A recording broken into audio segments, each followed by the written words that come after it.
one thing that Allison and I really worked on in developing our model on storyboarding is we thought long and hard about what it is we could do to help make curriculum, which is something we love, accessible, but also engaging and exciting for students so that their families would know what students are experiencing with them.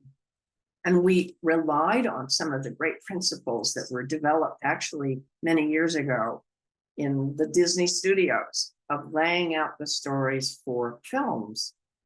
But what we found is that it was the visualization, the changing of the language, the actual thinking through, what is it that I'm teaching and why am I doing it, that made the difference.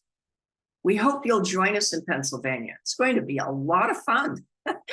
Productive and creative and wonderful teamwork. And we'll be there right with you, rolling up our sleeves and helping you create storyboards for your learners.